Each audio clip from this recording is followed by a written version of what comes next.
베드로전서 1장. 그리스도의 사도 베드로는 본도, 갈라디아, 갑바도기아, 아시아, 비두니아 각 지방에 흩어져 사는 유대인 성도들에게 편지합니다. 하나님 아버지께서는 미리 아신 대로 여러분을 선택하시고 성령님을 통해 거룩하게 하여 여러분이 예수 그리스도에게 순종하고 그분의 피로 구원을 얻도록 하셨습니다. 여러분에게 은혜와 평안이 더욱 넘치기를 기도합니다. 우리 주 예수 그리스도의 아버지 하나님께 찬양을 드립시다. 그분은 우리를 불쌍히 여기셔서 죽은 사람들 가운데서 부활하신 예수 그리스도를 통해 우리를 거듭나게 하시고 살 희망을 갖게 하셨으며 썩지 않고 더럽혀지지 않고 시들지 않는 하늘에 간직한 축복을 여러분이 받도록 하셨습니다. 여러분은 마지막 때에 나타나도록 예비된 구원을 얻기 위해 믿음을 통해서 하나님의 능력으로 보호를 받고 있습니다. 그러므로 여러분이 여러 가지 시련으로 잠시 근심할 수밖에 없으나 그래도 여러분은 크게 기뻐하고 있습니다. 시련을 겪은 순수한 믿음은 불로 연단하여도 없어질 금보다 더 귀하여 예수 그리스도께서 다시 오실 때 칭찬과 영광과 존귀를 받게 됩니다. 여러분은 예수 그리스도를 본 일이 없으나 사랑하고 있으며 지금도 보지 못하지만 그분을 믿고 말로 다 표현할 수 없는 영광스러운 기쁨으로 즐거워하고 있습니다. 그것은 여러분의 영혼이 믿음으로 구원을 받기 때문입니다. 이 구원은 여러분에게 내려주실 은혜에 대하여 말한 예언자들이 열심히 찾고 깊이 연구하던 것입니다. 그리고 그들은 자기들 속에 계신 성령님이 그리스도의 고난과 그 뒤에 올 영광을 미리 알려주신 대로 그 일이 언제 어떻게 일어날 것인지를 알려고 노력하였습니다. 예언자들의 이런 사역은 자신들을 위한 것이 아니라 여러분을 위한 것임을 하나님께서 그들에게 알려주셨습니다. 그리고 그들이 연구한 진리는 하나님께서 보내신 성령님의 도움으로 기쁜 소식을 전하는 사람들에 의해 여러분에게 알려졌습니다. 이것은 천사들도 알기를 원하는 것입니다. 그러므로 여러분은 마음을 가다듬고 정신을 바짝 차리고 예수 그리스도께서 다시 오실 때에 주실 은혜를 간절히 기다리십시오. 여러분이 전에는 몰라서 온갖 욕심을 따라 살았지만 이제는 순종하는 자녀답게 하나님께 복종하십시오. 그리고 여러분을 부르신 하나님이 거룩하신 것처럼 여러분도 모든 행동에 거룩한 사람이 되십시오. 성경에도 내가 거룩하니 너희도 거룩하여라 고 쓰여 있습니다.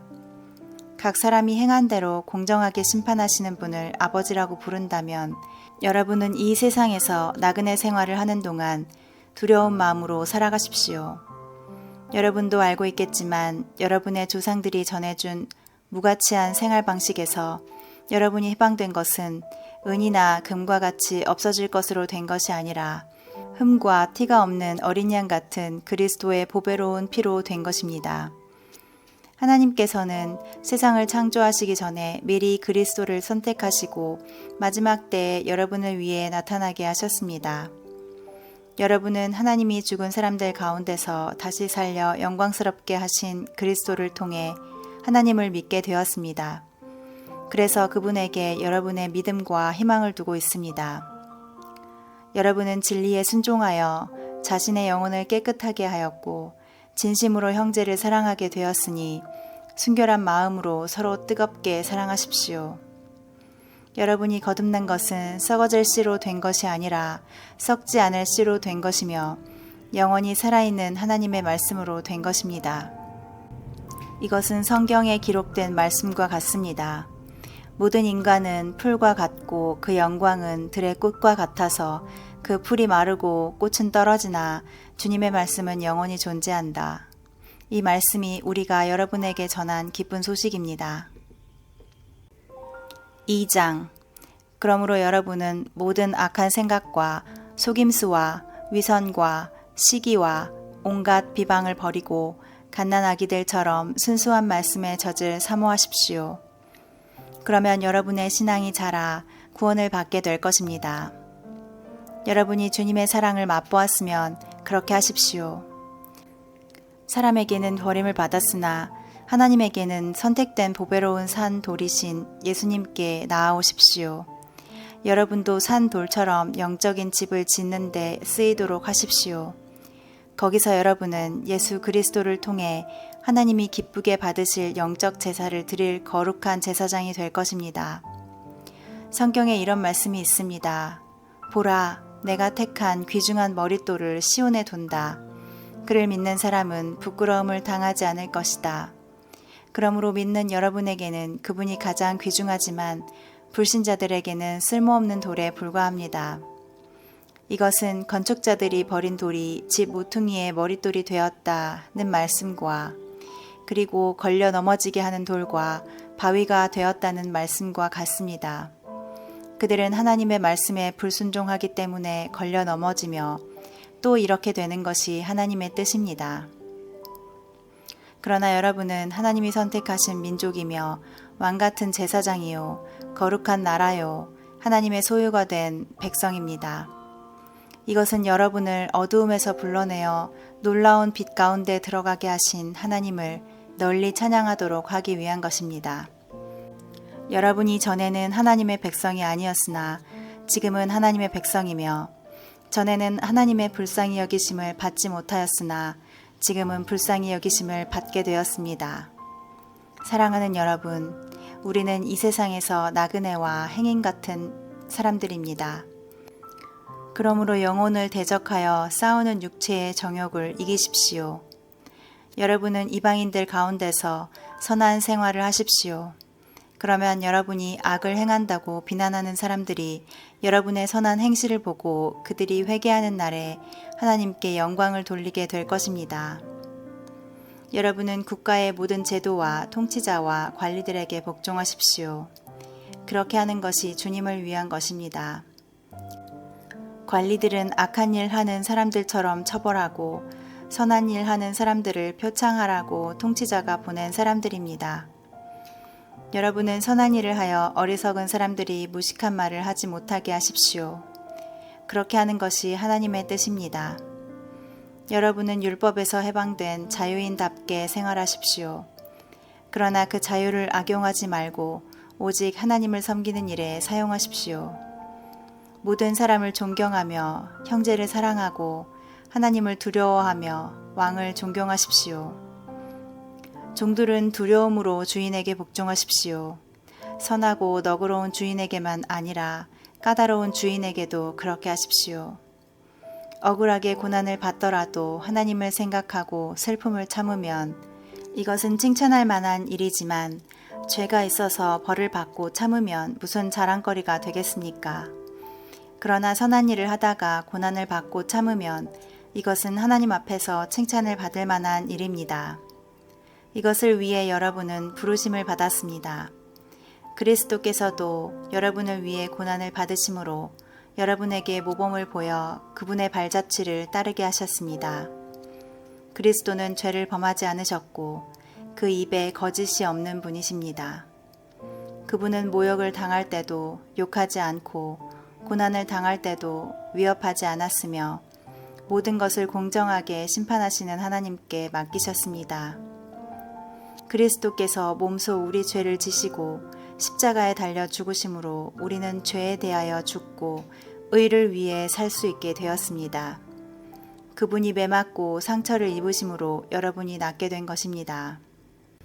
여러분이 전에는 양처럼 길을 잃고 방황하였으나 지금은 여러분의 영혼의 목자와 감독자가 되시는 그리스도에게 돌아왔습니다. 3장. 아내가 된 여러분은 남편에게 순종하십시오. 그러면 주님의 말씀을 믿지 않는 남편이라도 말없이 실천하는 여러분의 행동을 보고 하나님을 믿게 될 것입니다. 남편들은 여러분이 하나님을 섬기면서 깨끗한 생활을 하는 것을 지켜보고 있습니다. 여러분은 겉모양만 화려하게 꾸미지 말고 유순하고 정숙한 마음가짐으로 속사람을 아름답게 하십시오. 그것은 하나님이 보시기에 매우 귀한 일입니다. 옛날 하나님에게 희망을 두었던 거룩한 여자들도 이와 같이 자기 남편에게 복종함으로 자기를 꾸몄습니다. 사라는 자기 남편인 아브라함을 주라고 부르며 그에게 복종했던 것입니다. 여러분도 사라를 본받아 어떤 일에도 두려워하지 않고 선한 일을 하면 그녀의 딸이 됩니다. 남편 된 여러분은 아내를 잘 이해하며 함께 살아가십시오.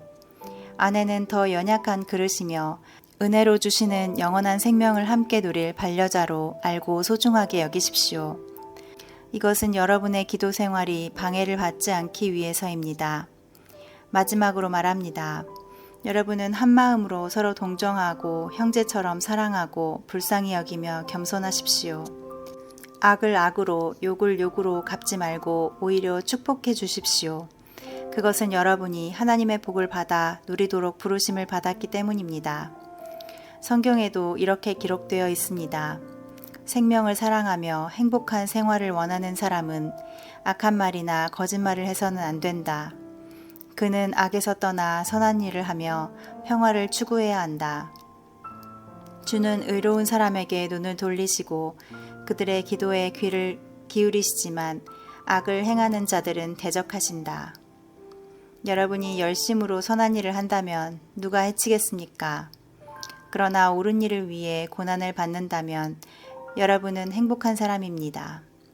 그러므로 사람들이 협박을 하더라도 겁내거나 무서워하지 말고 마음의 주님이신 그리스도를 거룩하게 모시십시오. 그리고 여러분이 간직한 희망에 대해서 그 이유를 묻는 사람에게는 언제나 부드럽고 공손하게 대답할 준비를 하고 선한 양심으로 생활하십시오. 그러면 여러분이 그리스도 안에서 행한 선한 일을 헐뜯고 욕하는 사람들이 도리어 부끄러움을 당하게 될 것입니다. 선한 일을 하면서 고난을 받는 것이 하나님의 뜻이라면 악한 일을 하면서 고난을 받는 것보다는 낫습니다.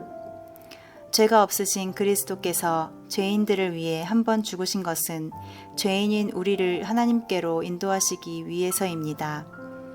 육체적으로는 죽음을 당하셨으나 영으로 살아나신 예수님은 갇혀있는 영들에게 가서 기쁜 소식을 전파하셨습니다.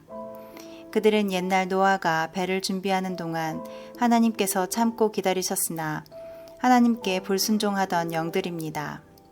그때 배에 들어가 홍수에서 구원을 받은 사람은 겨우 8명 뿐이었습니다. 이 물은 예수 그리스도의 부활을 통해서 여러분을 구원하는 세례를 상징합니다. 이 세례는 몸의 더러운 것을 없애버리는 것이 아니라 오직 선한 양심이 하나님을 향해 찾아가는 것입니다. 그리스도께서는 하늘에 올라가셔서 지금 하나님의 오른편에 계시며 권세와 능력을 가진 모든 천사들을 지배하고 계십니다. 4장 그리스도께서 육체의 고통을 겪으셨으니 여러분도 같은 마음가짐으로 무장하십시오. 육체의 고통을 겪은 사람은 벌써 죄와 관계를 끊은 것입니다. 이제부터 여러분은 남은 생애를 인간적인 욕망을 위해 살지 말고 하나님의 뜻을 위해 사십시오. 여러분도 전에는 이방인들이 즐기던 방탕과 정욕과 술 취함과 진탕 마시고 흥청망청 떠드는 것과 우상 숭배에 빠져 살았지만 이제 다 지나간 일에 불과합니다. 그래서 그들은 방탕한 일에 여러분이 함께 어울리지 않는 것을 이상히 여겨 비난하고 있습니다. 그러나 그들은 산 사람과 죽은 사람을 심판하실 분에게 자기들이 행한 일을 낱낱이 고해 바쳐야 할 것입니다. 그래서 지금 죽어있는 사람들에게도 기쁜 소식이 전파되었는데 이것은 그들이 육체로는 모든 사람처럼 심판을 받으나 영으로는 하나님의 뜻에 따라 살게 하려는 것입니다. 세상의 마지막이 가까웠으니 정신을 차리고 자제하여 기도하십시오. 무엇보다도 열심으로 서로 사랑하십시오. 사랑은 많은 죄를 덮어줍니다. 불평하지 말고 서로 대접하십시오. 여러분이 각자 받은 은혜의 선물이 무엇이든 간에 하나님의 여러 가지 은혜를 맡은 선한 관리인답게 서로를 섬기는데 그것을 사용하십시오. 말씀을 전하는 사람은 하나님의 말씀을 전하는 것처럼 하고 봉사하는 사람은 하나님이 주시는 힘으로 하는 것처럼 하십시오. 그러면 모든 일에 예수 그리스도를 통해 하나님이 영광을 받으실 것입니다. 그분에게 영광과 능력이 길이길이 함께하기를 바랍니다. 아멘. 사랑하는 여러분, 여러분을 시험하려고 오는 불같은 시련을 당할 때 마치 이상한 일이나 일어난 것처럼 놀라지 마십시오. 그 시련으로 여러분은 그리스도의 고난에 참여하게 되는 것이니 기뻐하십시오. 그러면 그리스도께서 영광 중에 나타나실 때 여러분도 그분과 함께 기뻐하게 될 것입니다. 여러분이 그리스도의 이름으로 모욕을 당한다면 행복한 사람들입니다. 이것은 영광의 영이신 하나님의 성령이 여러분에게 머물러 계시기 때문입니다. 여러분은 아무도 살인과 도둑질과 악행과 남을 간섭하는 일로 어려움을 당하지 않도록 하십시오. 그러나 여러분이 그리스도인이라는 이유로 고난을 받는다면 부끄러워하지 말고 오히려 그리스도인이라는 이름을 얻게 된 그것으로 하나님께 영광을 돌리십시오. 하나님의 집에서 심판을 시작할 때가 왔습니다. 심판이 우리에게서 먼저 시작된다면 하나님의 복음에 순종하지 않는 사람들의 마지막은 어떠하겠습니까? 의로운 사람도 구원을 받기가 이처럼 어렵다면 경건치 않은 사람과 죄인들에게는 얼마나 더 어렵겠습니까? 그러므로 하나님의 뜻에 따라 고난을 받는 사람은 계속 선한 일을 하면서 그 영혼을 신실하신 창조주 하나님께 맡겨야 할 것입니다. 5장. 나는 장로들에게 같은 장로로서 그리고 그리스도의 고난의 증인으로 장차 영광을 함께 누릴 사람으로서 부탁합니다. 여러분은 하나님이 맡겨주신 양떼를 잘 돌보십시오. 억지로 하지 말고 하나님의 뜻에 따라 기쁜 마음으로 하십시오. 단순히 봉급을 받을 생각으로 해서는 안 되며 진심으로 양떼를 보살펴야 합니다. 맡겨진 양떼를 지배하려 들지 말고 그들의 모범이 되십시오. 그러면 목자장이신 그리스도께서 다시 오실 때 시들지 않는 영광의 면류관을 받게 될 것입니다. 청년들은 장로들에게 순종하며 겸손한 마음으로 서로 섬기십시오. 하나님은 교만한 사람을 대적하시고 겸손한 사람에게 은혜를 베푸십니다. 그러므로 여러분은 능력이 많으신 하나님 앞에서 자신을 낮추십시오. 때가 되면 하나님이 여러분을 높여주실 것입니다. 여러분의 염려를 다 하나님께 맡기십시오. 하나님이 여러분을 보살피고 계십니다. 바짝 정신을 차리고 철저하게 경계하십시오. 여러분의 원수인 마귀가 울부짖는 사자처럼 삼킬 자를 찾아 돌아다니고 있습니다. 그러므로 믿음에 굳게 서서 마귀를 대항하십시오. 세상에 흩어져 있는 모든 성도들도 이 같은 고난을 겪고 있습니다. 얼마 동안 여러분이 고난을 겪고 나면 그리스도 안에서 여러분을 불러 영원한 영광을 함께 누리게 하신 모든 은혜의 하나님이 여러분을 친히 완전하게 하시고 굳세게 하시고 강하게 하시며 튼튼하게 세워주실 것입니다. 능력이 하나님께 길이길이 함께하기를 기도합니다. 아멘. 내가 신실한 형제로 여기는 실로아노를 통해 나는 여러분에게 간단히 편지를 써서 여러분을 격려하고 주님을 위해 고난받는 이것이 하나님의 참된 은혜임을 증거하였습니다. 그러므로 여러분은 이 은혜에 굳게 서십시오. 여러분과 함께 선택된 바빌론에 있는 여러분의 자매 교회가 여러분에게 문안하고 내 아들 마가가 여러분에게 문안합니다. 여러분은 성도의 사랑으로 서로 문안하십시오. 그리스도 안에 있는 여러분 모두에게 평안이 함께하기를 기도합니다.